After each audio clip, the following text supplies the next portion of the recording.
The Once and Future Present, Episode 18, The Enlightenment Unleashed.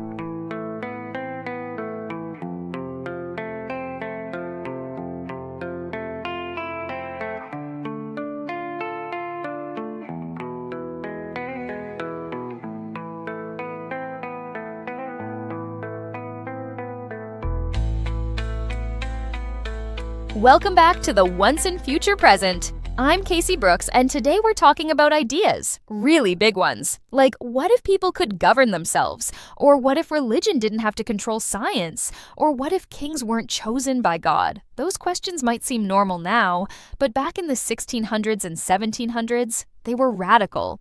We're talking about the Enlightenment, an era when thinkers across Europe started asking how society, government, and even knowledge itself should work. And helping me break it all down, as always, are Dr. Morgan. Hello again, Casey. And Professor Theo. Always a pleasure. Okay, so this is kind of a giant topic. Before we dive into the individual thinkers, can we back up a little? What made the Enlightenment happen in the first place? That's the perfect question to start with. The Enlightenment didn't come out of nowhere. It was the result of many long-term developments that reshaped European society over hundreds of years. Let's start with the Renaissance. Right. During the Renaissance, especially in Italy, scholars began rediscovering and studying the works of ancient Greece and Rome.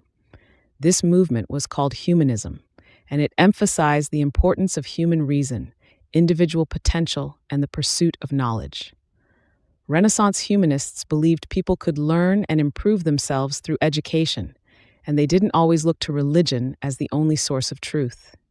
So humanism was like an early version of thinking for yourself? Exactly. And that shift toward valuing independent thought carried into later centuries. But the Renaissance was just the beginning. The next major change came with Europe's expansion overseas. In the 15th and 16th centuries, European countries, especially Spain and Portugal, and later the Dutch, French, and English, began exploring and conquering parts of the Americas, Africa, and Asia. These voyages created vast overseas empires. That meant new resources, new people, and new ideas, and exposure to very different societies. It pushed Europeans to compare systems of government, religion, and culture, which in turn led some to question whether their way was really the best. So the Enlightenment wasn't just European people thinking in a vacuum, they were reacting to what they saw in the wider world? Absolutely.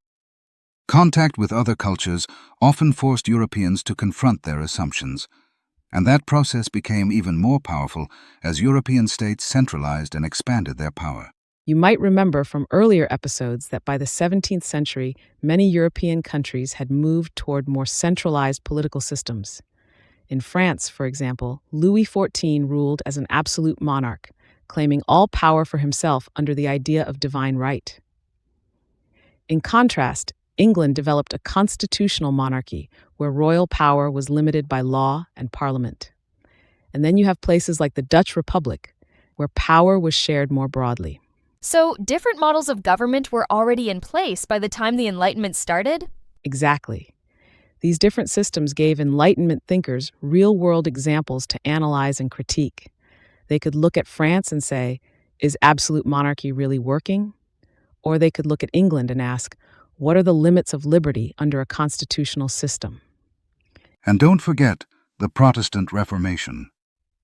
When Martin Luther and others broke away from the Catholic Church in the 16th century, they didn't just create new religious groups. They challenged the authority of centuries-old institutions. Once people saw that the Church could be questioned, they began wondering, what else could be re-examined? So we've got humanism, global exploration, different types of government, and a major religious shakeup. That's a lot of background. But how did regular people start to get involved in all of this? That's where literacy and the printing press come in. As books became cheaper and more people learned to read, ideas spread much more widely. Newspapers, pamphlets, and journals allowed Enlightenment thinkers, who we call philosophes in French, to reach large audiences. But it wasn't just print media that spread Enlightenment ideas. Public gathering places like salons and coffeehouses played a huge role. In salons, often held in private homes, People gathered to debate literature, science, politics, and philosophy.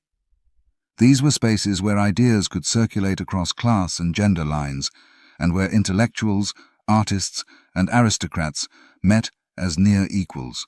Wait, who organized those salons? Great question. Many of the most influential salons were hosted by women, like Madame Geoffrin, Madame de Staël, and Julie de Lespinasse. These salonières weren't just serving tea, they curated the conversations and chose who was invited, shaping the flow of ideas in the process. Coffee houses were just as important. They sprang up in cities across Europe, especially in London and Paris, and offered an open public space where news, books, and political pamphlets were shared and debated. They were sometimes called penny universities, because for the cost of a drink, you could participate in a world of learning and discussion. Wait, philosophes? Like just the French word for philosophers? Yes, but it also signals something a little more specific. The philosophies weren't just writing about abstract ideas. They wanted to apply reason and logic to improve society. They debated politics, science, religion, economics, basically everything. And one more thing, the scientific revolution. We covered this in the last few episodes, but it's worth repeating. Thinkers like Copernicus, Galileo, and Newton showed that the universe could be understood through observation and logic, not just scripture or tradition. The Enlightenment took that idea and asked, if we can use reason to understand nature, why not use it to understand human behavior and society too? That makes sense. Like, if we don't take the church's word for how the planets move, why take its word on how people should live? Precisely. The Enlightenment was all about challenging inherited authority, whether that authority came from the church, the monarchy, or centuries-old traditions. In that sense, the Enlightenment was both deeply rooted in earlier transformations and something genuinely new. It wasn't a political revolution, not yet, but it laid the intellectual groundwork for revolutions to come. Okay, I think I'm starting to get it. So let me try to sum up what you've both said. The Enlightenment came out of a bunch of big changes. Renaissance humanism, European exploration, and contact with new cultures, growing state power, different models of government, the Protestant Reformation, more people learning to read, and the scientific revolution. All of that made people more willing to ask questions and less willing to just accept the world the way it was. Perfectly put, Casey. Now let's meet some of the thinkers who led this intellectual charge. Yes, please. Let's get into the big names of the Enlightenment. And before we name names, let's also talk about the intellectual foundations these thinkers were working with, or challenging. A lot of Enlightenment philosophy was built around four key ideas: skepticism, rationalism, empiricism, and deism. Skepticism encouraged people to question traditional authorities, especially religious ones. It was about doubting what you were told and demanding evidence. That naturally fed into rationalism, the idea that human reason is the best tool we have for understanding the world. Rationalists like Descartes believed truth could be discovered through logic alone. Empiricism was the other side of the coin. Thinkers like John Locke and David Hume argued that all knowledge comes from experience, what we see, touch, and observe. It wasn't enough to reason something out. You had to test it in the real world. And deism offered a religious alternative that fit with these new ways of thinking. Deists believed in a creator, but not in miracles or divine intervention. They imagined God like a clockmaker, someone who set the universe in motion according to natural laws and then stepped back. It was a middle path between atheism and traditional religion, and many Enlightenment thinkers found it appealing. Before we jump into the broader list of Enlightenment thinkers, we need to start with someone whose ideas often serve as a contrast: Thomas Hobbes. Hobbes lived through the English Civil War and came to a grim conclusion about human nature. In his famous work, Leviathan, published in 1651, he argued that humans are naturally selfish and prone to violence. So he thought people couldn't be trusted to govern themselves? Exactly. Hobbes believed that to avoid chaos, people needed to give up their freedoms to a strong ruler, ideally an absolute monarch, who could maintain order and security. This agreement between ruler and ruled was what he called a social contract. And that's where later Enlightenment thinkers like John Locke disagreed. Locke also talked about a social contract, but he believed people were born with natural rights: life, liberty, and property. According to Locke, governments exist to protect those rights, and if they fail, the people have the right to overthrow them. He wrote about this in 2 treatises of government. So Locke trusted people more than Hobbes did? That's a good way to put it. Locke was more optimistic about human nature, and his ideas would go on to influence not just Enlightenment thinkers in Europe, but also the American and French revolutions. Next comes Montesquieu, a French thinker who was very interested in political systems. In his book, The Spirit of the Laws, he argued that the best way to protect liberty was to divide government power into different branches: legislative, executive, and judicial.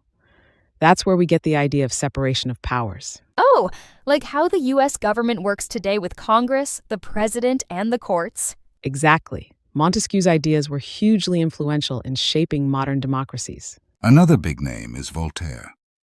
He was a master of wit and satire, and used his writing to attack injustice, religious intolerance, and government corruption. He famously supported freedom of speech, freedom of religion, and the separation of church and state. One of his most famous works is Candide, a novel that mocks the idea that we live in the best of all possible worlds. Was Voltaire religious himself? That's a complicated question. He believed in God, but he distrusted organized religion and promoted deism, the belief that a rational creator exists but doesn't interfere in the world. And finally, let's mention Denis Diderot, who helped create one of the most ambitious projects of the Enlightenment, the Encyclopédie. This was a huge collection of knowledge meant to challenge traditional thinking and promote critical reasoning. It included essays on science, politics, religion, art, and its contributors were some of the greatest minds of the time. So it was kind of like a printed version of the internet? In a way, yes. It was meant to make knowledge accessible to more people and break the monopoly that the church and monarchy had on information. Exactly. These thinkers didn't all agree, but together they helped reshape how people thought about power, identity, and the future. Ideas like liberty, equality, justice, and reason spread far beyond the salons of Paris or the halls of Prussian courts. They filtered down to ordinary people, fueling revolutions, reforms, and resistance movements around the world. And what about governments? How did rulers respond to all this new thinking? Some monarchs tried to embrace Enlightenment ideals, at least in part. These so-called enlightened absolutists included Frederick the Great of Prussia, Catherine the Great of Russia, and Joseph II of Austria. They promoted reforms like religious tolerance, legal equality, and education, but still maintained strong central control. They saw Enlightenment ideas as tools to make their states more efficient and powerful, not necessarily to empower the people. But even those limited reforms showed how powerful these new ideas had become. Meanwhile, the public began to expect more from their governments: fairness, accountability, protection of rights. The Enlightenment didn't cause revolutions directly, but it gave people the vocabulary and framework to challenge unjust systems. So even if Enlightenment thinkers didn't agree on everything, they helped people realize that the world didn't have to stay the way it was? Exactly. They helped people imagine alternatives, and that's the first step toward change. On everything, but together they laid the foundation for modern ideas about democracy, human rights, religious tolerance, and education. This is amazing. So many ideas we take for granted today started with these Enlightenment debates. And those ideas weren't limited to just a few famous names. Immanuel Kant, for example, defined the Enlightenment as man's emergence from self-imposed immaturity, and emphasized the importance of independent thought. For Kant, the key to enlightenment was having the courage to use one's own reason without guidance from another, which he expressed in his famous phrase, sapere aude, or dare to know. He believed that while people had long relied on authority, religious or political, it was time for individuals to think for themselves. Kant also argued that reason should be the foundation of both morality and governance, and he saw autonomy as central to human dignity. His writings helped frame the Enlightenment as a moral and intellectual awakening that required personal responsibility, critical thinking, and intellectual freedom. David Hume, the Scottish skeptic, questioned everything from religion to human understanding, and argued that emotion, not reason alone, shaped moral behavior. We also have Moses Mendelssohn, a key figure in the Jewish Enlightenment, or Haskalah. He argued for religious tolerance and the compatibility of faith with reason. Paul de Holbach, on the other hand, was a radical atheist who saw religion as harmful and advocated a purely materialist worldview. And from Italy, Cesare Beccaria pushed for criminal justice reform in his book On Crimes and Punishments. He opposed torture and the death penalty and argued that laws should be fair, clear, and designed to prevent crime rather than punish harshly. Adam Smith contributed to economic thought with The Wealth of Nations, introducing ideas like the division of labor, specialization, and the invisible hand of the market. He argued that when individuals pursue their own self-interest in a competitive marketplace, they unintentionally contribute to the greater economic good. Smith criticized mercantilist policies and believed that freer markets, guided by natural laws, would lead to greater prosperity for all, as long as they were paired with moral responsibility and government protections against abuses. Jean-Jacques Rousseau, in contrast, marked a sharp turn away from the rationalism and skepticism that defined much of the early Enlightenment. While many philosophers emphasized logic, scientific method, and empirical observation, Rousseau warned that these had made people cold and alienated from their natural selves. In The Social Contract, he introduced the idea of the general will, the collective good that should guide a just society, and argued that true freedom comes from obedience to laws one has a hand in creating. But Rousseau didn't stop there. In Emile, his influential book on education, he argued that emotion, instinct, and moral sentiment were essential to human development. He believed society corrupted people, especially through inequality and false values.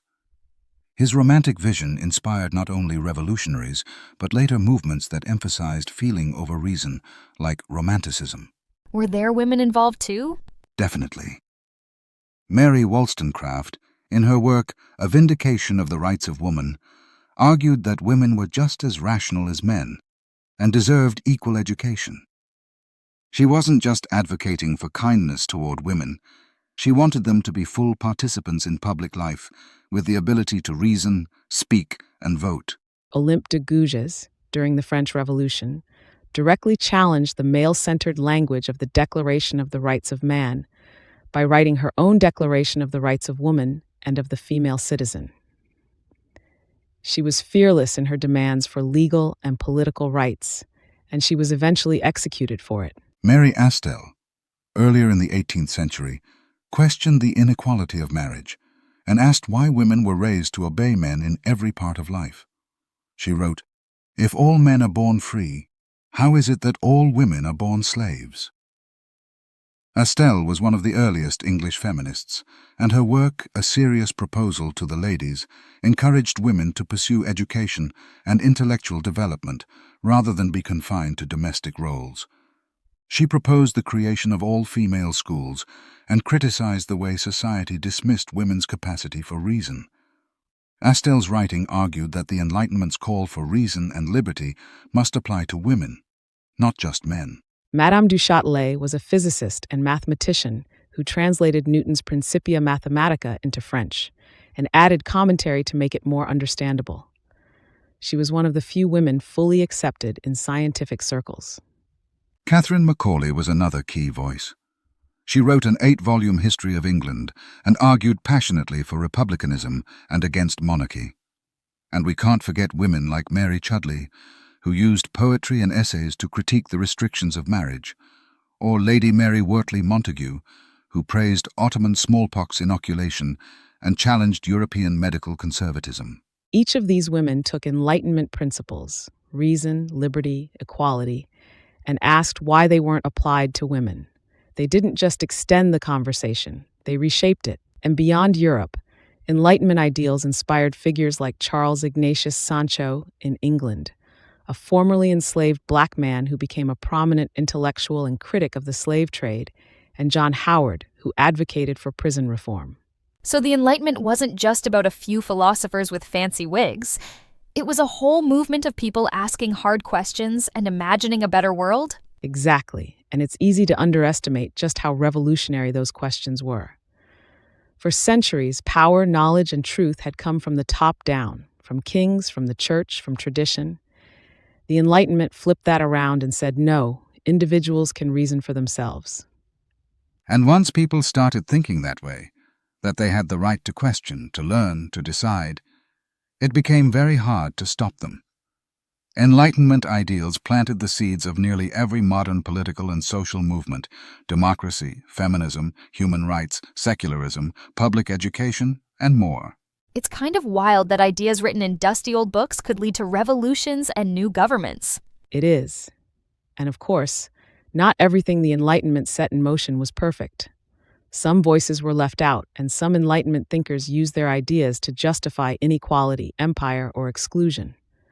But the Enlightenment gave us the tools to critique even those failures and to keep imagining better ways of living together. It reminds us that history isn't just about events, it's also about ideas, and the power they have when people believe in them. Thanks, both of you. I'm definitely seeing the Enlightenment as more than just a chapter in a textbook now. It's more like a spark. That's the perfect word for it. A spark that's still burning. And that wraps up episode 18. Next time, we'll be diving into the enclosure movement and the economic transformations it sparked, from shifts in agricultural production to changes in land ownership and labor.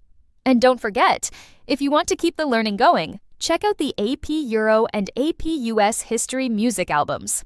Available now on Spotify, YouTube Music, iTunes, and all major streaming platforms. Each track is packed with historical detail and set to music to help you remember the content. Until next time, stay curious, think critically,